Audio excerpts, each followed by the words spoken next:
Olá, gente querida! Hoje é dia de Santa Clara. Ela nasceu em 1193 e morreu em 1253. Seguiu em tudo os passos daquele que por nós se fez pobre e caminho, verdade e vida.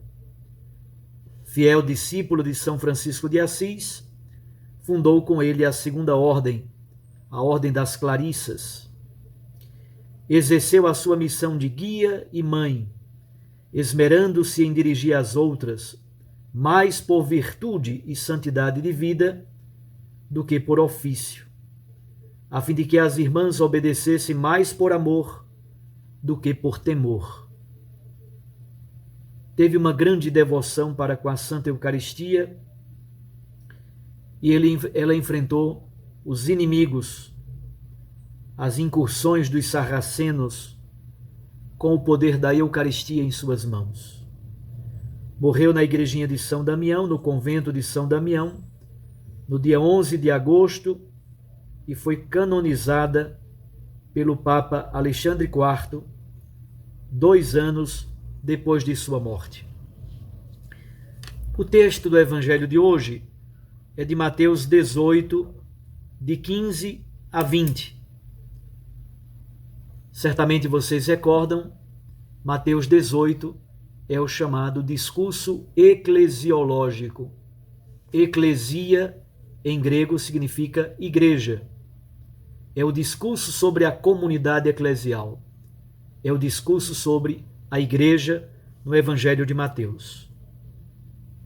O texto, portanto, é de Mateus 18, 15 a 20. Naquele tempo disse Jesus aos seus discípulos: se o teu irmão pecar contra ti, vai corrigi-lo, mas, em particular, a sós contigo. Se ele te ouvir, tu ganhaste o teu irmão.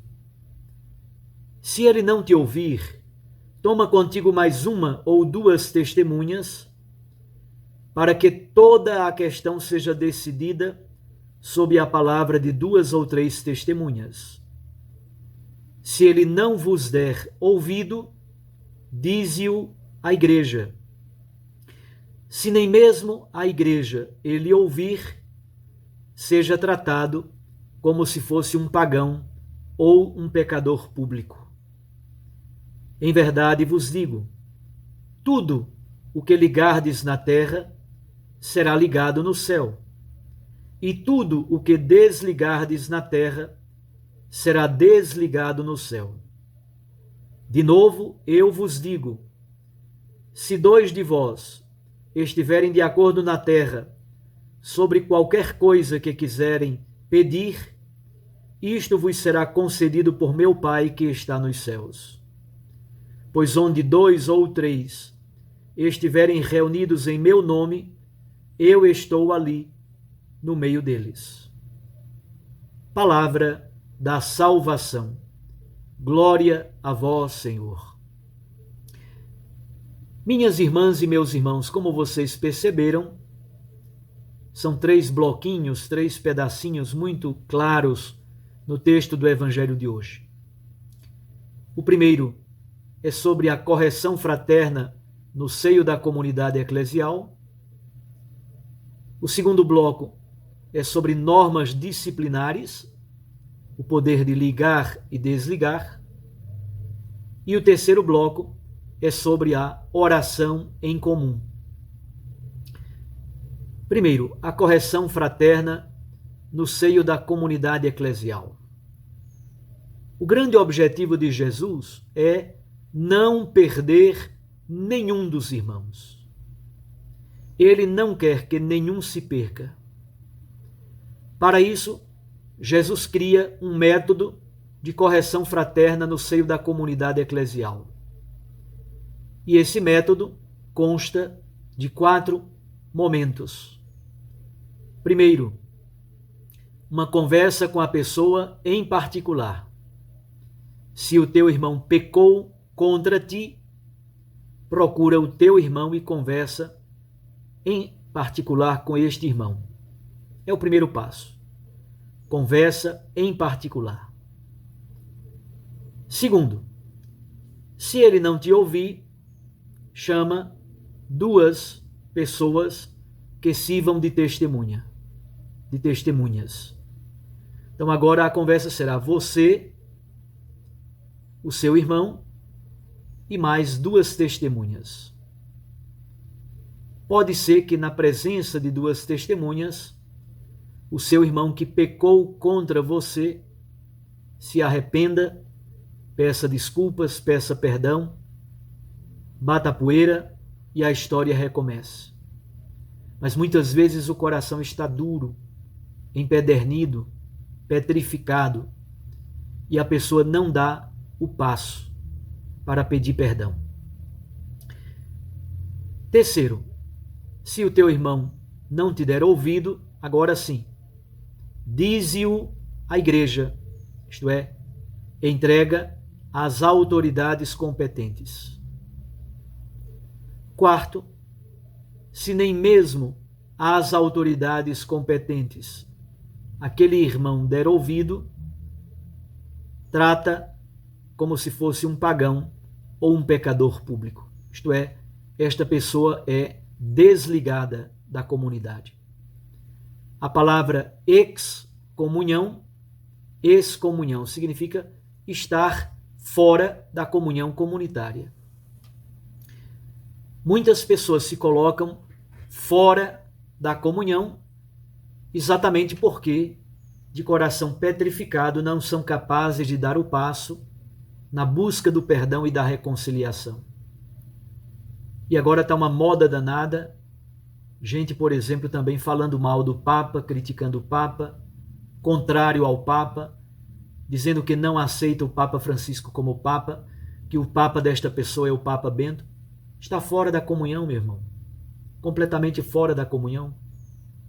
Esta pessoa se excomungou. A excomunhão é estar fora da comunhão eclesial, por qualquer motivo. Há vários motivos para isso. O desejo de Jesus é que ninguém se perca, que ninguém saia da comunhão. Contudo, o quarto passo é exatamente aquele. Se a pessoa, depois desse processo inteiro, ela não se emenda, não pede perdão, não busca a reconciliação, ela será tratada como um pagão ou como um pecador público, isto é, ela será desligada do seio da comunidade eclesial. Esse é o segundo ponto. Normas disciplinares. E aí encontramos essa famosa expressão ligar e desligar. Isso é uma expressão clássica do direito de Israel, do mundo hebraico. Muitas pessoas compreendem de modo equivocado estas 2 palavras. Ligar significa amarrar. Ligar aqui é no sentido de amarrar, de atar alguma coisa. Desligar está sendo utilizado aqui no sentido de desamarrar, no sentido de liberar alguém. Portanto, a comunidade eclesial, por meio de suas lideranças, pode atar, pode amarrar, pode impor uma norma, isto é, ligar. Ligar, portanto, significa impor uma norma. Quando foram esgotadas todas as possibilidades de diálogo, de correção fraterna e a pessoa não se emenda, a autoridade eclesiástica pode impor uma norma disciplinar. A isso se chama ligar, amarrar. Significa impor uma norma disciplinar para a pessoa buscar o caminho da conversão. Quando o processo foi feito, a pessoa se arrependeu, fez um processo penitencial, fez um caminho de recuperação da própria existência, está novamente em plena comunhão com a comunidade eclesial, a autoridade eclesiástica, então, desliga, isto é, libera, retira a norma, desamarra aquela pessoa daquela norma disciplinar que havia sido imposta.